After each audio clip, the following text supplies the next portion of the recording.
Thank you very much. Cool. Well, good afternoon, everyone. It's a pleasure to be here. It's nice to see you all. For those of you that don't know me, my name's Hannah. I'm the head of marine at the Angling Trust, which is the peak body for recreational angling in England. And today I'm going to tell you a bit of a story, a bit of a whistle-stop tour of what I think is a really exciting fishery to emerge in the UK. Many of you will have large pelagics in your waters. It won't be that, unusual for you to experience those. But for us in the UK, we haven't seen bluefin tuna numbers at this size, at this scale, since the 1930s. So there's many people involved in this work across a number of organisations. I work mostly at the policy stakeholder interface, so that's what I'm going to tell you about today. So why Atlantic bluefin tuna? Atlantic bluefin tuna have returned to UK waters after decades of absence. It's a really exciting fishery to just be out there and see the busts of tuna. It's something like Blue Planet. It's absolutely an incredible experience, and I've been really privileged to catch a few myself in the last few years, and yeah, it rivals any experience I've ever had anywhere. They're highly valuable, they're iconic, but they're also politically sensitive. So there's a whole range of views in the UK about how we should be managing them, whether we should or shouldn't be fishing for them, commercially or recreationally. So it's a very politically sensitive topic. And prior to this journey that I'm about to tell you about, we had no existing recreational fishery to manage. So it was a really iconic, exciting opportunity, rare, to build a fishery from scratch before it had really even started. So the UK became a contracting party of ICAT a few years ago, and a detail that I should just add is that today I'm going to be focusing on the English fishery, but the way that fisheries management works in the UK, we also have Crown dependencies, so Jersey, the Isle of Man, they're all part of the tuna fishery through their own fisheries management and agreements, but they all contract to the UK. Similarly, Wales is different to England, Scotland's different to the rest of us too, so it can be quite a complicated picture. But today, yeah, we're just going to focus on England. So this is a nice little plug for my talk that will be in the same session after lunch, but I'm going to be talking about the recreational fisheries policy and management landscape in the UK. And for those of you that aren't very familiar with it, effectively it's just kind of bolted on to any fisheries management. It's not really considered in its own right. So the arrival of Atlantic bluefin tuna in the UK presented us with an opportunity to change that. There's not really a lot of trust between the recreational fishing community and government. There's a lack of integration, not a real understanding about how management frameworks work, and often the stakeholder engagement is very tokenistic. It's very kind of, oh, we should probably talk to the anglers at some point. Whereas with bluefin tuna, it was really from the onset, which was very rare for us.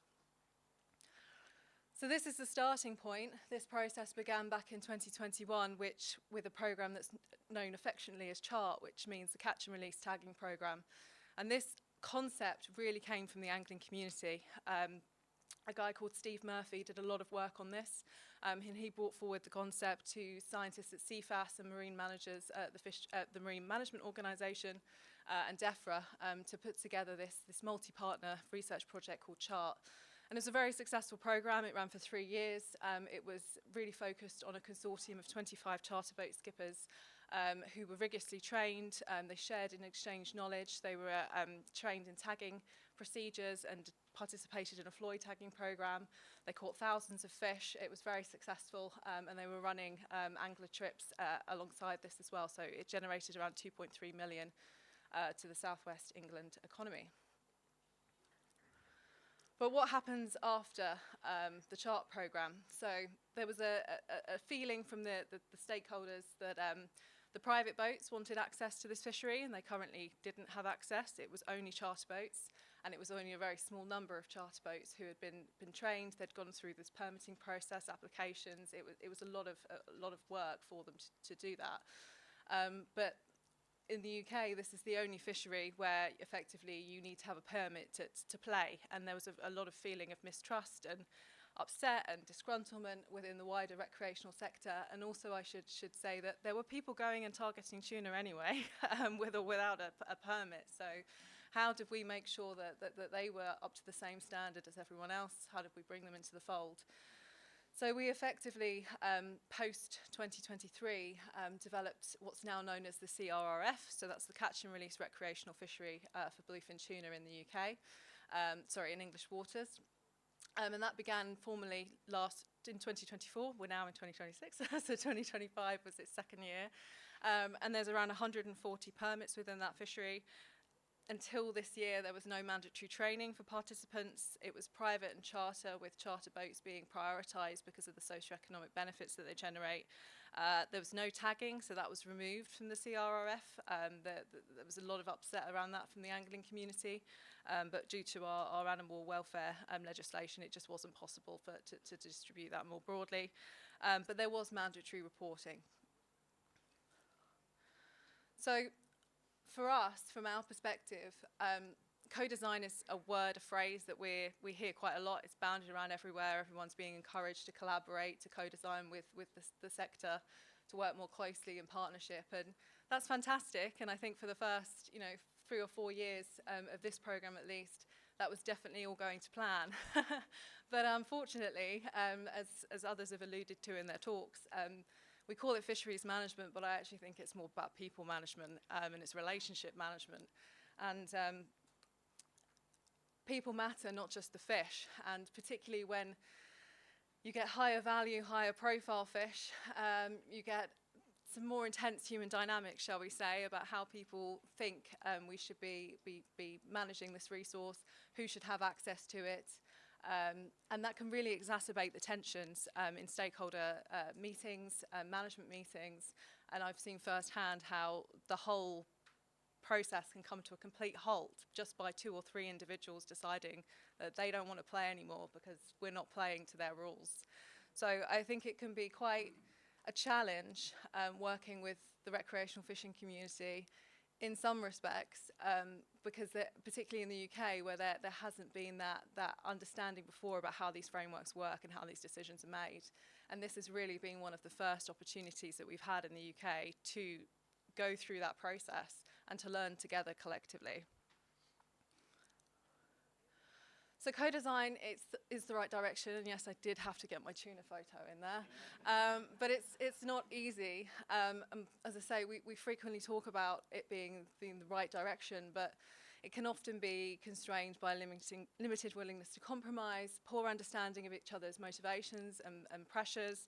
So just for an example, in terms of different timelines, different priorities, often, the science is working on a 12-month process. The anglers want their data, within 3 weeks of submitting it. Fisheries managers have got to make decisions at a different time frame to when the science is available or when people are on the water, for example. And that's been a real challenge, particularly for our management organisations, to become accustomed to the idea that most of the time the charter skippers are on the water, they're earning a living, they need to be at sea, they don't need to be behind a laptop talking to you on a meeting. If you want to talk to them, you've got to talk to them post 6 p.m. And that it seems like a small thing to many of you that might be very accustomed to doing that, but in the UK this is like completely new territory for us. So these are all little things that we've been learning along the way. So where are we going to go to next? Well, I'm really pleased to say that we will be doing mandatory training as the Angling Trust with all permit holders this year. And that's been inspired by programs like Tuna Champions in Australia, and we're really looking forward to improving that stewardship within the sector and addressing some of the issues that we've currently got there. We're looking to create a joint policy science stakeholder review workshop each year so we can make sure that the skippers actually have an opportunity to feed into the priorities for the following season before effectively the fisheries managers go, oh my God, we've got to do something, tuna opens in 6 weeks, what are we going to do? And that's unfortunately the way it's gone so far.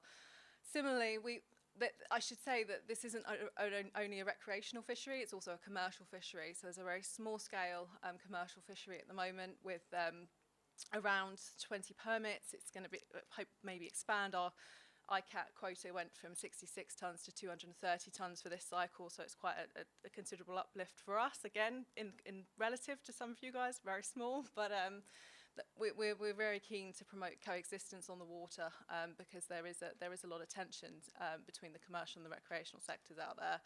and similarly looking at introducing kind of short pulse surveys throughout the season so that we can adapt as we're moving ahead.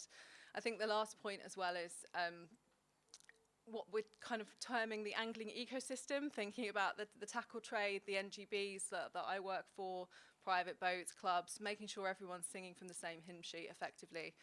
Obviously everyone's got their own motivations, but if we can try and get everyone together and at least understand what we're trying to do, we're hoping we can move forward in the right direction. So thank you very much. That was a very whistle-stop tour of what we've done, but very happy to take some questions.